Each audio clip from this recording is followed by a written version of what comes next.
You're hanging out in the House of Sunny podcast, where it's always sunny, mostly because of your host, comedian and YouTuber, Sunny Roman. Want to know what Sunny and her friends are thinking about this week?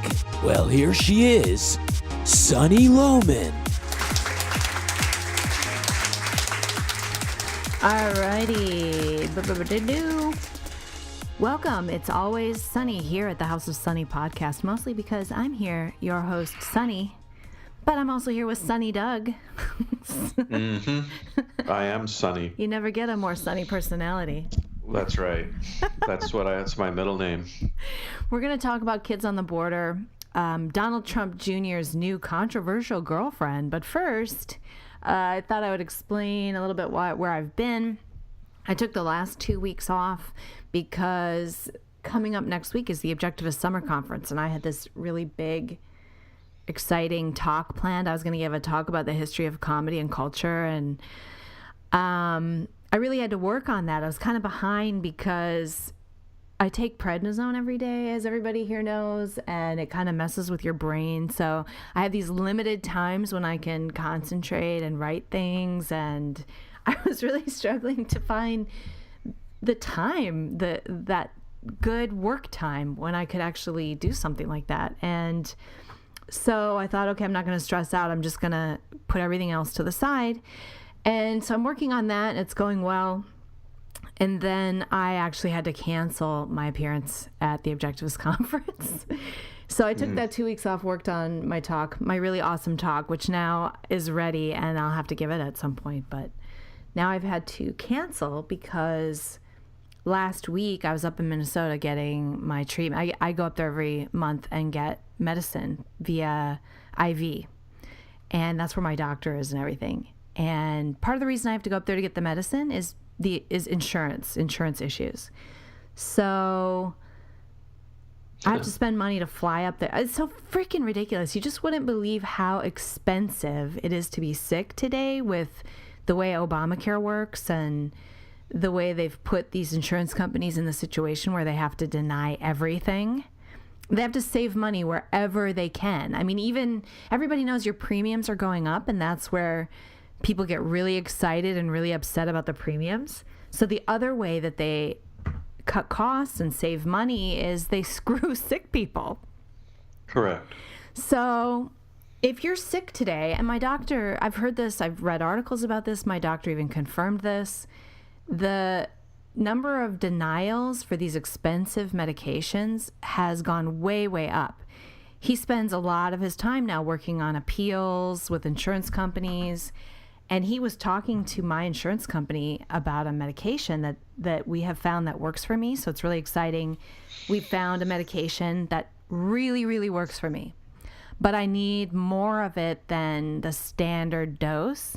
And there are like so many people who are in that same boat. If being online means anything, I mean, I'm in these different health groups on Facebook. And half the people in the group for the medicine that I'm taking are on it at this accelerated schedule. So I'm allowed to get it every 8 weeks, but I need it every 4 weeks. This is like more detail than anybody cares about. But I can't get it. And the pharmacist said, oh yeah, we can see that she needs it. This is my insurance company. We can see that she needs it. It's an allowed drug that we have, but we're going to deny it anyway. And you're going to appeal it. And that's going to get denied because it's company policy. He admitted that to my doctor. So wow. I think the only way to actually get it these days, this kind of, the medicine is $10,000 a dose. So you can see why they're trying not to give it to me. The only way to get it is probably to sue them. I think that they're pushing everybody toward that. Which would cost more than the $10,000. It costs money to sue when you're sick. You don't have time and money and energy for that kind of thing. Mm-hmm. So a lot of people probably just drop it and move on to something else, or stay sick, or die, or there are some other pretty drastic. Can you get call the company and work? Sometimes when you call the company, they'll work on special deals or something like that. You can get on these special programs. Yeah, that's like, thank God for that. The manufacturers of the drugs are giving them away because people can't get them.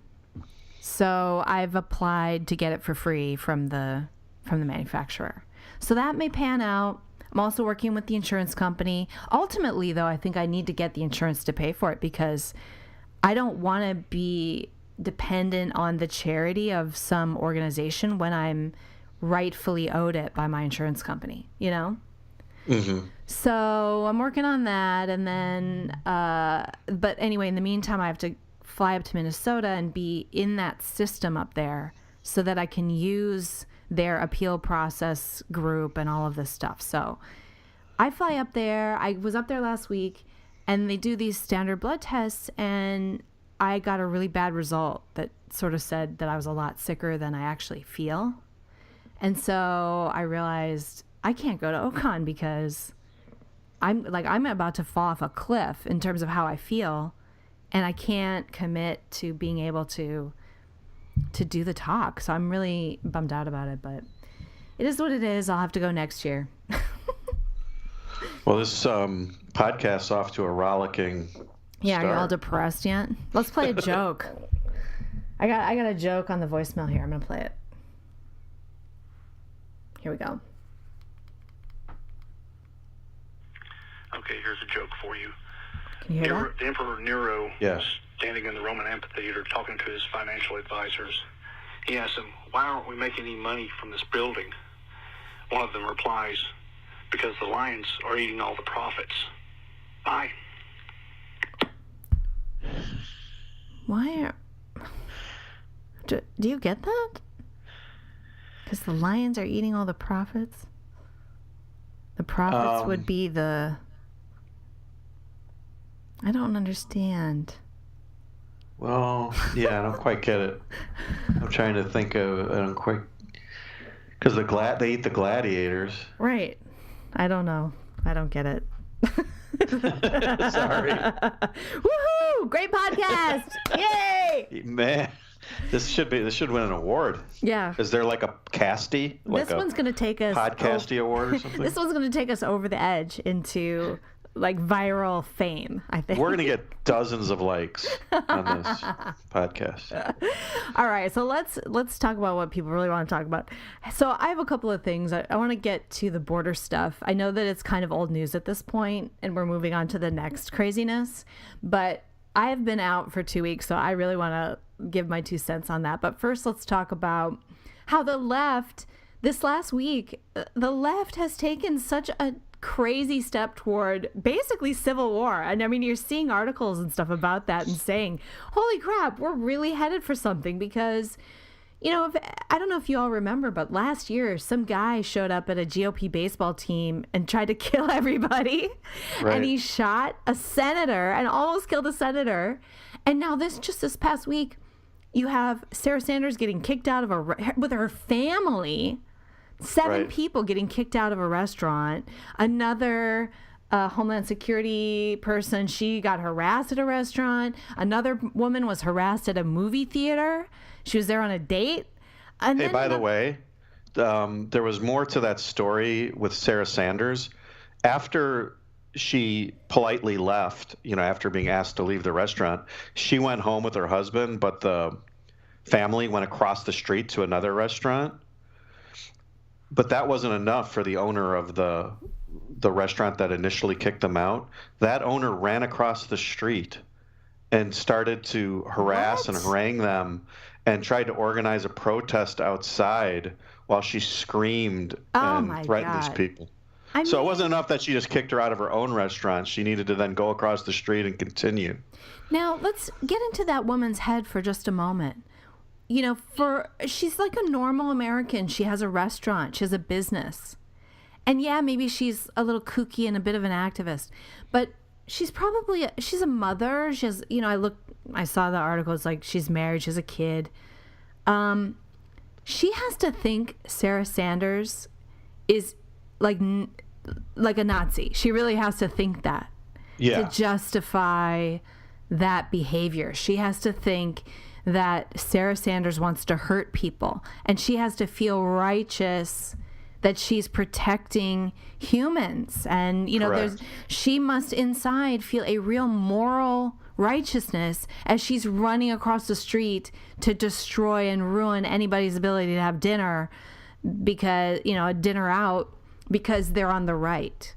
Correct. It's not just that they have some policy disagreement. Right. She sees her as Goebbels. Yes. Or someone who's like literally, you know, putting people, you know, exterminating people in ovens or something. Like that level of outrage is the only thing that could, I think. Or the guy who went to the baseball grounds last year to shoot senators.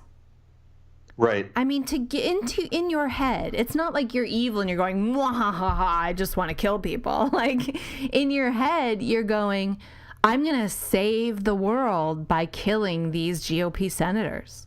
Right. And when, you know, there's two things, because one is if you literally, like you just said, if you literally believe this rhetoric that these people, you know, you're not just using this as like, you know, a talking point or, you know, whatever. You literally believe these people are Nazis, that they're committing atrocities. They're trying to enact some sort of reign of terror, you know, by like rounding up, you know, undesirables and killing them in camps or something. I mean, if you really believe this, you would have a moral obligation to act.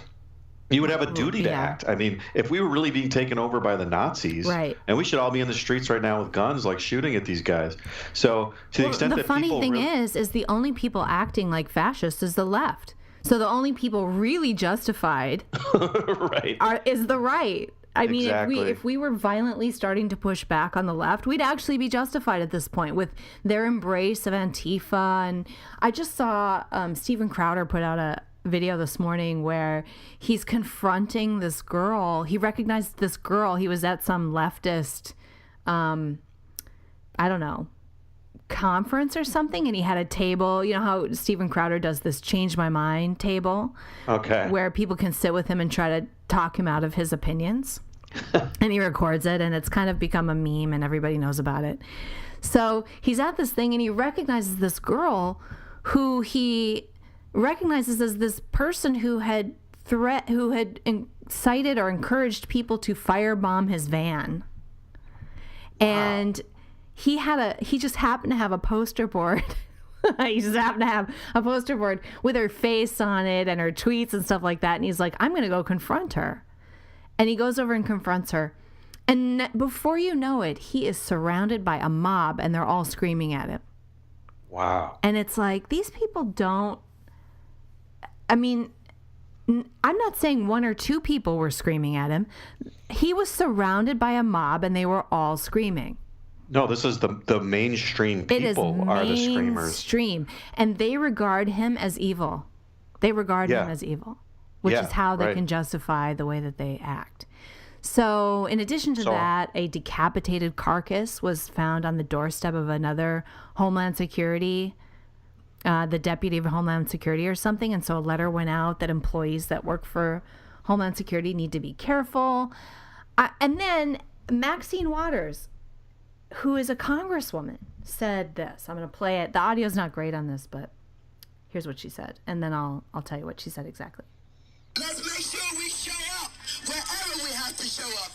And if you see anybody from that cabinet in a restaurant, in a department store, at a gasoline station, you get out and you create a crowd. And you push back on them. And you tell them they're not welcome anymore, anywhere. We've seen happen over okay. If you see anybody from that cabinet in a restaurant, in a department store, at a gas station, you get out and you create a crowd and you push back on them. And you tell them that they are not welcome anymore, anywhere. What? I mean, this woman is elected to Congress. She's a sitting congresswoman, and she's essentially inciting violence. Yeah. That's no question about it. I mean, let's think about this too. if she's expressing this to millions of people, while 99% of them probably will not either take action or enact some sort of violence, out of 1 million people, could 100 get the idea that they need to take this into their own hands and start shooting? I mean, we're talking about, 0.1% of the people that she's inciting. That's all it would take. Right. And she's not talking to 3 people here. She's talking to a national audience of tens of millions of people who... And we already know are being that, agitated. as we've said, they have been infused with a propaganda that makes them believe that the right is evil. And you would feel immoral. I mean, just think if it were you. Like, if really we thought the country was being taken over, I mean, at some point, I think a lot of us would get out with our guns and start, Right. If you literally believe Nazis were taking over, it would be like the Red Dawn movie. That's right. I mean, for real, us, people who really care about the Constitution and freedom, at some point, if it gets bad enough, we'll stand up for that violently. And that's what these people think they're doing. Only they don't care about freedom. They think they're standing up for, I don't know, like, I don't even know. I can't even tell what they're afraid of because nobody can do anything. Well, no one is really articulating, and this is like the core of it. No one's really articulating what their position is. Even if Trump wanted to hurt people or be a fascist, he would never get away with it. Right. He can't do it. He can't do it. And so no one on the right, you can't even step on someone's toe if you're on the right without, every media press all up your butt. Oh right. my God, he stepped on so-and-so's toe. I mean, so far he's passed a tax cut. He's elected someone to the Supreme Court. I mean, what has he done? Like, where are the... Well, he tried to ban immigration from 7 unstable Muslim countries. Which was just upheld by the Supreme Court. What a dick. Yeah. And in fact, Obama was far more draconian in terms of his immigration policy than Trump was. Well, we'll get into the immigration thing in a second. But I was just going to say, too, that the point I wanted to make was just that, I don't know if you saw this headline, but I guess Jimmy Fallon has come out recently and apologized for interviewing Trump 2 years ago because by interviewing him, he, quote, humanized him. Unquote. That's not new. That happened a while back. Yeah, he was. Okay, he was viciously ridiculed for having Trump, not just having Trump on his show, but treating him with respect. Right, that's the core of this, which is that if you're a Republican or you don't agree with the Democrats on policy now, you're not just their political opponent. You're not human. Yeah, you're literally you're an inhuman monster that needs to be killed. It's like stage 1 of genocide, dehumanizing a group. Mm-hmm. It really, mean, if you're a student of history, and I don't mean to like overblow it or something, and I'm not the kind of person who gets, hysterical about stuff, but it really is happening when you look around in this atmosphere where people are being harassed and actually shot and actually hurt, when Antifa can show up and, destroy the Berkeley campus because they can, and nobody arrests anybody, and nobody. Nobody. Yeah, no, the authorities are actually sympathetic to what they're doing, and they just pay lip service to, their perfunctory duty as law enforcement. In that atmosphere, and what happened, down in when the Antifa clashed with the right wing, the extreme right wing. Yeah, Charlottesville. I don't even like to call them actual Nazis because I think it was a mix of. It sounds like it was a mix of people. But in Charlottesville, you had that happen, and then the car got out of control and ran over somebody or something. I don't know. It's just, I feel like things are really heading to a bad place really quickly. And a big part of it is the propaganda from the left that has convinced a lot of people that Trump and the Republicans and all Republicans are evil people. Mm-hmm. So Right. it's a crazy. Maxine Waters is now, I think it was Judicial Watch that has filed something with the ethics committee saying that she is inciting violence against Republicans, and I hope she gets. I hope something happens to her. She by should the be Congress censored. for sure. Yeah, she should never have been reelected. She's such a, Trump's tweet about her, I guess, after she said this was just like, she's an unbelievably low IQ person. Right. So great. Is true. She's an idiot. I mean, if you've ever listened to her talk, she can barely speak English. Yeah, she's a So- moron. And she has her constituency. And of course, she's a total hypocrite. She lives in a $4 million house in like West LA or something, despite the fact that she represents a district and, poor part of Los Angeles. Yeah. But that aside, she obviously represents a certain constituency, and she's hysterical. But I don't think it's just her. I think she is speaking She's for. speaking to the people that she She's speaking represents. to these people. Yeah. Mm-hmm. And the worst thing the right has done is put bacon on a mosque doorknob. Like that's the height of the violence coming from the right. It's just so silly. Well, I guess what's maybe good about this incident with Sanders is I guess now we can put the Christian Baker argument to bed, right? Because if the liberals can now No, absolutely not only kick out people and kick out whoever they want from restaurants and harass them, does that mean that the baker can now not bake the cake in principle? Well, you and I agree with that, but they say that sexual orientation is a protected group, whereas political ideas aren't. Unless your political ideas are Sharia, then they are. So Okay, so it's if complicated, you're against gay Doug, marriage, that's but not a political view. it's complicated. I should write a manual so you can follow. Well, the manual's pretty easy. If you agree with the left, do whatever the fuck you want. Right. If you agree with the right, Yeah. go to jail. Speaking of that, let's go into this kids at the border stuff because, again, it's one of those things. Here's a policy that's been going on forever. Mm-hmm. Did it escalate under Trump? Yeah, I guess it did. But this is not Trump's policy. So, but oh my God, Trump is the devil. The right is evil. Look what they're doing to children at the border. And when this story first broke a couple weeks ago, first of all, it's funny. Okay, let me back up. Everybody listening out there, I consume a lot of news. And maybe that's why I saw this. Like the first story that came out, I'm like, oh, that's some leftist propaganda. I mean, immediately I thought it was leftist propaganda. It's so clearly a propaganda story because it's not, nothing happened. It's just suddenly out there everywhere. There was no event, no child got killed or, it's just suddenly out there. And we've been seeing a stream of stories of ICE deporting, some guy who's got kids and a family who's been here illegally for 20 years. And now he's got to go back.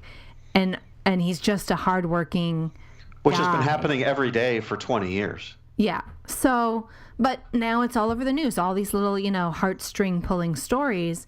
But then all of a sudden it was the kids. And that came out at the same time as the IG report that came out basically proving that the FBI colluded to try to take down Trump. Right. The Bombshell story. FBI, I mean, this is so huge. People should be in the street freaking out about this. But no, we've been distracted by kids at the border. And everybody's freaking out about kids at the border. And I mean, just pull it in for a moment. You're an American, care about America for just a second, and American citizens. Set aside foreigners for just a moment. Get a little fucking upset that the FBI tried to take down an elected president. Right. This is a police state. I mean, Oh this my is evidence of a God. police state. That could not be more horrifying to an American, or should be. This should be such a big deal. And it came out and it went away because a couple kids... Child ripping. Because child ripping and a couple kids got recorded crying, which, by the way, my daughter cries every freaking day. If that was your standard for something's wrong at the border, an audio tape of a child crying, You don't know the God. context of why the child is crying, what's going on. And yeah, I don't want kids hurt. I have like endless mom empathy. I was at the airport. Oh my God, my phone's ringing. Thanks, computer, for ringing my phone when I've turned my phone off. I was at the airport last week, and I'm sitting there in the gate, and there's this middle-class, affluent woman saying goodbye to her middle-class, affluent 12-year-old son, who's probably going to get off the plane on the other side and meet up with another affluent middle-class person. Like, nobody's getting hurt. Nothing's going wrong. But the mom's obviously going to miss her son, and she's getting all choked up. And there I am sitting there watching this, and I'm getting choked up. Right. That is the level of my mom empathy. I'm a total sap. But when this story is, when I hear a child crying, I don't immediately go, oh my God, what's happening to that child is wrong. Because kids cry. And also, they don't know what's happening. It might be good for them. Or it might be the best of horrible options. And that's what I think is going on at the border. It's like you have people, coming here and putting themselves in our, into the care of our police. Knowingly. And we have to figure out, okay, who are these kids? Who are the parents? What's going on here? What do we do? And in the meantime, the kids have to be safe. So what do we do? I mean, honestly, I think that's a really tough problem. And I was just watching a video the other day that we're talking about a lot of people every day crossing the border illegally. There was a guy just in Arizona. There were along this guy's ranch. There were 300 a day. He was like in the middle of this one path where a lot of people were coming through. So it's just Arizona. There are 600,000. I've learned so much about immigration in the last 2 weeks. There are 600,000 cases, asylum cases, waiting to be adjudicated. 600,000. Jesus. So somehow in there, we have to figure out how to take care of and protect the children. And somebody decided a long time ago, in the mid-90s, that the right thing to do was to immediately separate the kids from the parents, or the so-called parents, the guardians, to figure out what the hell's going on. That was called the Flores Settlement Agreement in 97. The Clinton administration entered into this agreement to settle a class action lawsuit that had been going on since the 80s, where it was decided that the federal government would release unaccompanied minors from custody to their parents, relatives, or other caretakers after no more than 20 days, or alternatively determine the least restrictive setting for the child. So when these people come across, and they stay with their children, by the way, and they say, we're here for asylum, they can take the kids until they figure out what's going on, but for only 20 days. And so since they can only hold them for 20 days, and because it takes years, given what you just said about the hundreds of thousands of cases that need to be adjudicated, what ends up happening is they say, well, okay, come back for court in 2 years when we can get to your case. Because we can only hold these kids for 20 days, they end up just releasing them. Right. So the asylum claim is BS. I mean, most of these people don't actually qualify for it. And I know that people who are for open borders say, well, they should be allowed in. They just want to work. But we don't know anything about these people because their case hasn't been adjudicated. Right. So we don't know if they just want to work. We don't know if they're criminals. We don't know if they're child trafficking. We don't know jack shit. That's the whole point of immigration policy, is to determine. They know how to work the system, and they're claiming asylum so they get released. What blows my mind is that they actually get released into our country before we've adjudicated them.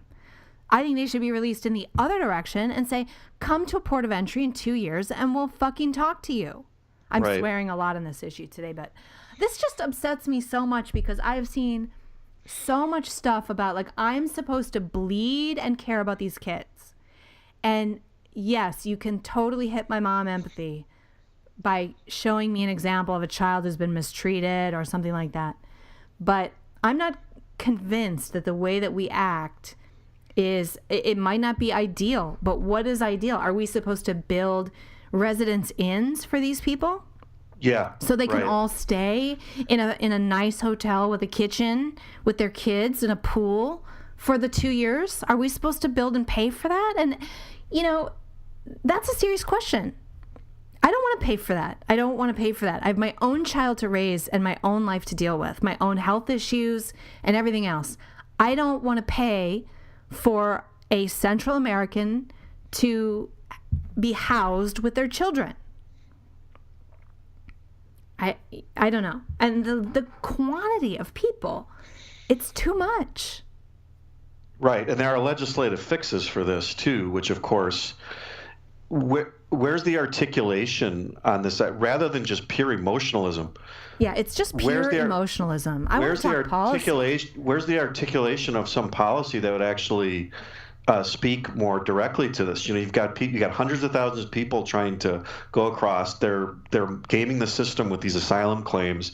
We could fix the loophole with regard to the Flores settlement and create a better asylum process. Like you said, this asylum process is completely frivolous. Like, what asylum from what? Is there a war suddenly that we know about? Well, and then you hear disaster? about that girl who was put on the Time magazine cover, and her mom kidnapped her child away from the child's father, took $6,000 and paid it to a coyote to get him across, which, by the way, you got $6,000 in cash, you're doing better than a lot of Americans. Yeah. Her husband had a good job, captain of a ship in Honduras.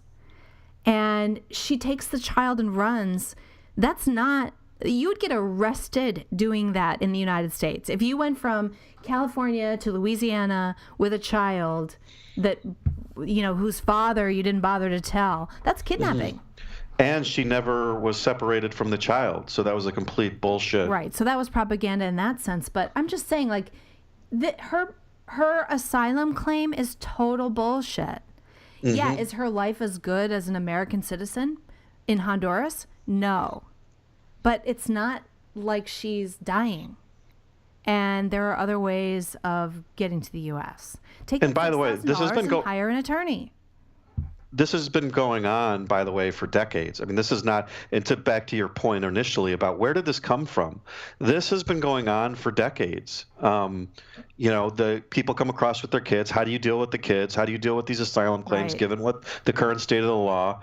And what's sickening to me is not that the left and open borders advocates would pull some stunt like this, but that so many on our side fell for it, hook, line, and sinker. Yeah, that was really upsetting to me, too. Regurgitating the child-ripping crap. Oh, my God. Which was total emotional nonsense. Not even bothering for 2 minutes to research what are the policies here? What are the court cases? What's been going on there for decades? What's really happening there? What's the context surrounding this? And what should our policy be? I mean, if you are concerned about this, then tell us what the policy should be.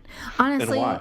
I'm no expert. I really honestly don't know what the policy should be. I've been reading all the articles on this in the last 2 weeks, and I still don't really feel qualified to answer it because I'm not an expert. I just don't. People just comment on, they think they know, they think they get it, and then they get angry at me online, or I've seen them at other people. They're just like, oh my God, how could you not care about the children? Right, that's where they go with it. That is when I hear that, my whole being shuts down. Like, I'm done with you. It's equivalent to, I'm for abortion rights. Oh, so you want to kill babies? Yeah, you a baby killer? Oh, wait, you support, you're against gun control legislation? Oh, so you want high school kids to murder each other? Right. That's the kind of epistemology that you're dealing with. And when you say something like to us, where we're saying, wait, what's going on? What are the facts? Like, what should the policy be? What's the philosophy here? And like, what should our principle be given the context? And you come to me and say, oh, you want to, you're okay with the kids being ripped. That is such a default on rational epistemology. It makes me mad, and it makes me want to. My gut reaction to that is to stop caring right now. Mm-hmm. Oh, you insist that regardless of anything else, including my money and my time and my country, that I have to put all of that aside and save someone else's fucking baby? Fuck Right. you. Right, we're a sovereign country. I mean, the principle is we're a sovereign country, and we decide as a country who comes in and who comes out. I'm sorry that there are 5 billion people who are in a sucky fucking shithole. Like that, I'm sorry. I can't even allow myself to care too much because I can't fix that. I have to live my life here. I can't fix that. And really the best way to fix that, when I think about like Syrians, stay the fuck home, have your goddamn revolution, and create yourself a fucking country worth being in. Right. And all they've done is leave by the millions and leave their country to the shitheads. So I'm not sure I can sympathize with that. I'm not going to take a million shitheads into my country because you don't want to stay home and fix your shit. Well, yeah, particularly in a country like Mexico or some of these Central American countries where, there's not, I mean, Syria's going through, there's this Islamic civil war going on that's been going, there's a revolution going on. I mean, what's going on in Mexico? Like, why can't you stay and fix your country? Their own presidential candidate came out and said that, Mexicans, hey, all of you head to the United States for a better life. You have a right to do that. Their own damn presidential candidate can't say, here's how I'm going to make Mexico better. He says, no, I'm going to just be for you guys going to the U.S. No, we're screwed. Everyone leave. Everybody get out. That's your policy. And I mean, to me, that's almost an act of war. I mean, you're telling your people, you're encouraging. That's what he's running on. He knows that his constituency wants to move to the U.S. en masse. So he's running on supporting that. Well, why don't they just support then making Mexico a 51st state? I mean, not that I'd agree with that, but I mean, if that's really what they want, why don't they just apply for statehood? Why don't they just adopt our Constitution and make Mexico great again? That's too simple. Oh, yeah. No, we have to cross the desert, get raped, and put our children in danger. Well, how about that too, Sonny? I mean, you've got these parents who are... I think it was you were saying to me, someone made the analogy where, if you put your kid on the hood of a car and send it down the highway. That was me. I told you that. I mean, you're bringing in. What I said was, if you put your child on the top of a train to go across 3 states by himself, you'd be arrested for neglect. And that's what a lot of these people are doing. These children are arriving alone. And if you really cared about your kids and someone said to me at the border, we're taking your kids and you may never see them again, I'd say, okay, well, I'm going back. Sorry I even came here. I mean, could you even imagine for a second saying, all right, yeah, take the kids, that's fine. Could you imagine putting your young child on the top of a train to go across 3 states? I don't even care if a better life awaits at the other end. I would never do that. I would never, ever do that. I just couldn't do it. It's too dangerous. Now, if certain death awaits you by staying, the risk that you're willing to take is certainly higher, but that's not what we're talking about. If you're a Jew in Nazi Germany and you put your Jewish child on the top of a train to get into Switzerland. Yeah, because they're going to die anyways. Right. But this is not what's going on here. These people, they're using these asylum claims to try and get in. They're just poor and miserable. And I'm sorry that they are, but it's just, that doesn't mean that I should house them with their children in a residence inn. It doesn't mean that. So, I mean, do we have an ideal policy? I don't know. Everybody's looking at it now. And I can tell you that if Hillary had been elected, they wouldn't be looking at it. Right.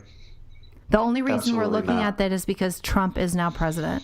So maybe it's good that Trump is president because now maybe the press will actually cover things that are going on in the U.S. that maybe aren't so great. Yeah, that's a great point. Except the FBI trying to take down a president. Right. Except major corruption at the FBI. We're not going to cover that. No, nothing to see there. But the babies are being ripped. So that's the... Right.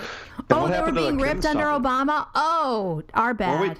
Were we just told that by Trump meeting with Kim, we were going to get millions of people dying or something? Didn't that just happen a week ago too? So we've had the IG report, which exposed a burgeoning police state and a cabal within at the highest levels of government that was attempting to frame one administration and throw a presidential election. Then we had the Kim summit, and now we've got the child ripping. And now we've got Maxine Waters inciting violence as a result of the child ripping. I mean, this is just going downhill really fast. It's going downhill so fast. It's crazy. I don't even. It's crazy. It's a little scary. Well, I don't think, I think this is to some extent is, chickens coming home to roost. We've been talking as, objectivist-oriented people for generations about the effects of irrational epistemology, thinking methods, and, what's been happening in the universities over decades, where now you have legions and generations of kids who have been inculcated into Marxist propaganda. They're no longer able to think. They don't even want to think. Now they're simply told, these are your enemies, like Nazi youth were trained at one time. Here are your enemies. You just point them at the enemy. You don't explain why, how, what's wrong with someone, what's wrong with a certain idea. You don't explain principles of government or morality. You just say, Republicans are evil. They're Nazis. Go act out against them. And that's the extent, and of course that's essentially what identity politics is and what political correctness is. It's identifying your enemy, irregardless of context or thought or reason or discussion or anything. It's simply, this is wrong, this is evil, burn the book. It's book burning. It's don't reason, don't listen, don't talk, don't discuss, burn the book. Yeah, and burn the book, tear down the statues. Laura Ingalls Wilder is now, did you hear this story? Absolutely. Laura Ingalls Wilder is now too controversial. Like freaking Little House on the freaking Prairie. The most wholesome, I grew up on that show. That show is like all about goodness and wholesomeness. Well, this is what the Chinese did in the Cultural Revolution. It's a purging. It's been going on for a while. Nation's history. The older I get, the more I, pick up a book here and there, learn something from somebody, I realize how my history classes when I was growing up already cut out huge chunks of information about our country. American heroes that aren't talked about anymore, different conspiracies and things that were happening in the FDR administration that aren't discussed. Mm-hmm. It's all pro-communist, Marxist stuff, and that was already there. When I was in school, not a big surprise. But during the Cold War, we were already getting fed in our public schools this you're seeing everything through this progressive Marxist I sound like lens. a kook, but if you know that the left has taken over the schools and they've basically owned them since the 70s, so of course that's what we're getting. Of course that's what we got. So I just want to say, just to wrap up the kids story, is that where I started with is it's so obviously propaganda. And I just wish people didn't fall for it so quickly. People really need to take a step back, and you have to be expecting that you're going to be emotionally manipulated by the left. They're very good at it, and they are colluding to do it. I said on my page that if you fell for this propaganda, you should take 2 weeks off social media and quit. Quit social media altogether at the end of that? You should take 2 weeks off social media and then quit. And then quit social media? Is that what you mean? Yes. Yeah. You're not getting my joke, but okay. I don't get it. Take 2 weeks off. Take 2 weeks off and quit. It's an old joke. Okay. But anyways, the point is that you need to go look in the mirror if you fell for this. Yeah. I was really surprised how many people did fall for it. People that I really admire and think of as smart. Yeah. And then on top of that, as an objectivist, objectivists have been trying to explain what rational self-interest is. And we've been trying to say, it doesn't mean we're not compassionate, but it does mean that, when you're looking dispassionately at what choice to make, and even passionately, it's okay and it's moral for you to pick your own life first. And you don't need to sacrifice to your neighbor. You don't need to sacrifice your life to your neighbor. It's okay to say, hey, that's not really in my self-interest, so I'm not going to do it. And that you're perfectly morally right to say that. And yet, this issue comes out, and you had endless objectivists screeching and screaming about the kids and the ripping, and without any thought to who's paying for this and the context and what is the cost of, and even what's right for the kids. Yeah, or the unintended consequences, the precedents, the legal policy. Oh my God. Nothing. Just everything is swept away through some emotional, compassionate, like kids are everything. That's not the primary for an objectivist. The primary is self-interest. And that doesn't mean you're not compassionate. That doesn't mean you don't want to help. But, everybody can help in whatever way they want to help. But you can't make me help, and that's what they're trying to say. They're trying to obligate me to save 5 billion people on this earth that might want to come here. I don't know how many actually want to come here, but it's a lot. And with their kids or whatever, and they come with these fake asylum claims. I don't know. I can't care because it's too big. And we can't save everybody. So to say that we should precisely why you need is immoral. It's immoral to say that we should save everybody. Right. It ignores the whole purpose of our government, which is the purpose of our government. The reason why individuals create a government is to protect themselves, and particularly from foreign invasions, and that's why you have a foreign policy. And immigration is a subset of that. And the factors that you look at when you're determining foreign policy are contextual. It depends on what's going on at the time. What concerns us now is different than what concerned us 100 years ago. But the people that form that government collectively provide for their own self-defense through their agents in the government, the representatives in the government. And we have every right to determine a foreign policy that includes an immigration policy. Yeah, but all of that aside, like what you get is it's almost the same as these leftists who have now regard the right as just Nazis, and so we're morally righteous against them. I feel like a lot of objectivists are kind of in the same place. Right, where you can't say anymore, well, I'm not against immigration per se. I mean, some immigrants we should absolutely allow, based on like a merit-based approach to immigration, but we need to have some policy. But the way they look at it is they say everybody on earth has a right to come to the U.S. if they want to. There's a right, an individual right that you're violating if you have a border. Right. Which is a complete fallacy because it ignores the context of sovereignty and the fact that you create the government to protect yourself. So when you create the government, that sovereignty that's implicit in that government gives you the right to determine who comes in and comes into your property. And that involves determining if people are invaders, are they bad guys or are they good guys? And that's absolutely the province of the government. That's why we have a government. What I don't understand is like a lot of these people will admit that, okay, yeah, we shouldn't let in criminals and we shouldn't let in terrorists. But then when you say, okay, that means we have to have a border, they say they say no border because our policy is so restrictive that we admire people who try to sneak in.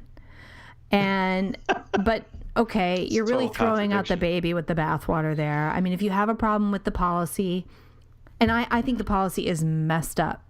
What I'm seeing is that we're having a boatload of third world immigration, no European immigration, right? No Canadian immigration. I mean, it's hard as fuck to get here if you're a Canadian, but if you're a Mexican, you're in. I mean, just get here and you'll get an amnesty within 5 or 10 years. Yeah. So it's because you don't happen to live on the border, you're unfairly discriminated against in terms of immigration. If you're a doctor from the UK who would like to come here, that's too hard. Well, that's why I bring up this point about some of you've got to start with the fundamental principle, and then you can go forth with like a rational policy. Yeah, right, exactly. Which would be merit-based immigration, because we all agree our policy's screwed up. But if the argument out there is either open borders or no one gets in, those are the two sides of this coin. Right. That's a false alternative. You don't have completely open borders, but you also don't want to close off yourself from the rest of the world. So the point is rational policy means having a border and having restrictions and having checkpoints. There's no other way to check people without that. And then having a merit-based system that recognizes contextual threats. Sometimes there's bigger threats than others. Some people represent. And the other thing, that's important about immigration is that unlike a good that you're importing, when you import people, you're changing the composition of the communities in the country. We formed this country and our ancestors formed this country. And letting in one or two people doesn't affect that. But letting in mass amounts of people, tens of millions of people, affects the composition of our country. I heard an interesting point about this Victor Davis Hanson made, where he said that it's important actually to have immigration be very diverse from as many different countries, because that way you don't end up with these blocks where people don't assimilate into the culture. So even when you have like this Irish immigration or Italian immigration, you had these blocks that were then used for political purposes, and people didn't assimilate quite as easily. Whereas if you had more Africans at that time, and if you mixed it up, right, every one of those immigrants would have to assimilate, because they wouldn't be able to just be comfortable in their own block of a community creating. That's exactly right. So I thought that was interesting. It's not like, anyone's against diversity or against immigration from anywhere.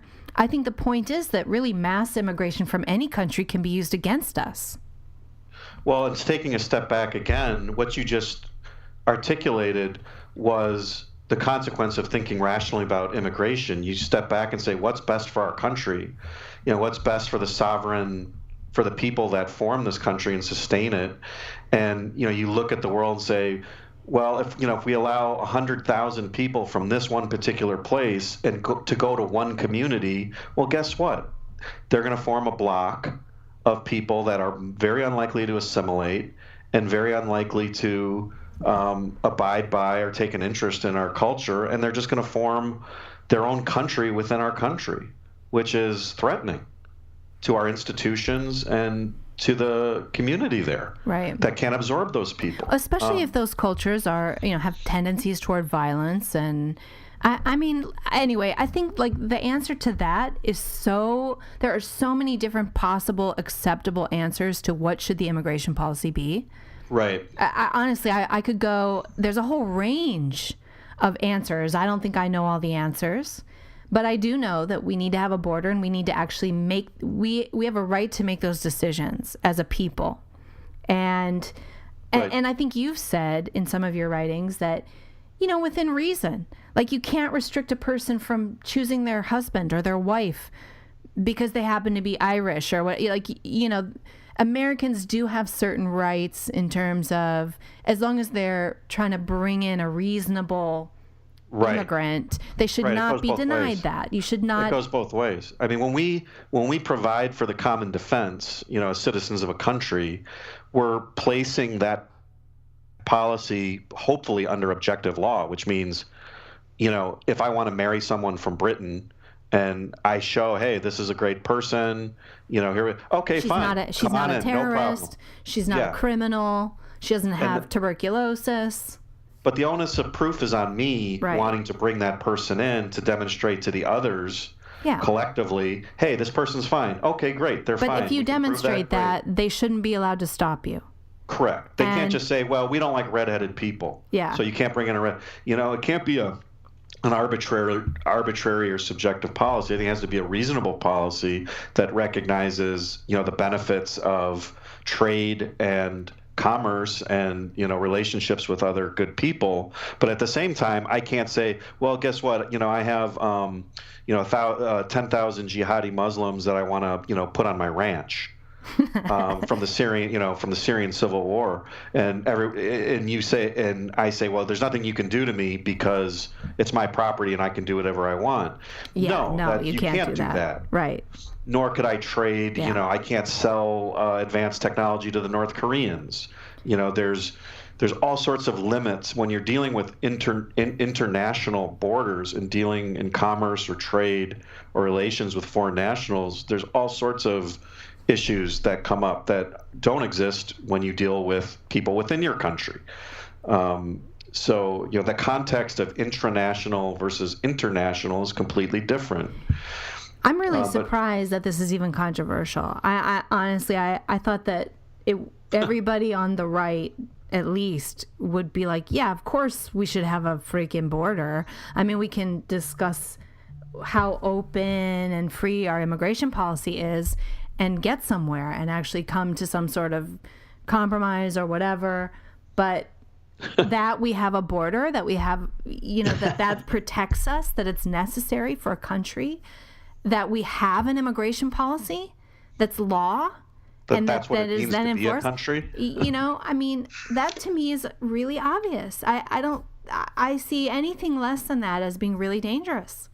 Well, I think that's why one of the reasons I love the Trump presidency, because it's exposing fissures not only between the left and the right, and exposing, the hysterical left and the violent left, but it's also exposing these fissures even within the right, where people that I would consider, to admire or to think are good thinkers are just completely melted down. Yeah. And I realized there's some real fundamental epistemological problems here, even in the right. And and of course, those are festering problems because we see this between the various factions within the right, from mainstream Republicans to libertarians to objectivists to whatever. There's all sorts of different factions within the right too, and I think those fissures have been exposed as well. And so now you have this is an opportunity, I think, to clarify some of this, and it's essential that we clarify some of this. Yeah, I guess so. I guess it is. It's kind of a weird. It's weird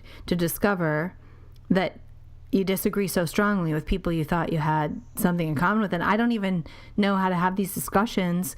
The people who don't think we should have a border are so emotional about it that they literally think that anyone who doesn't agree with a totally open border is evil because it's anti-individual rights.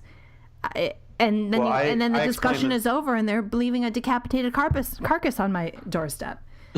You know what I'm saying? Like I actually tried to explain this, what I think the cause of that is, in some of my writings on immigration, which is that I think rationalism fuels that sort of vitriolic intransigence, because if you have a formula in your mind, like you don't understand the real application of individual rights, and you're dropping the context of sovereignty and how a country deals with its national defense policy. So you just have this floating abstraction of individual rights.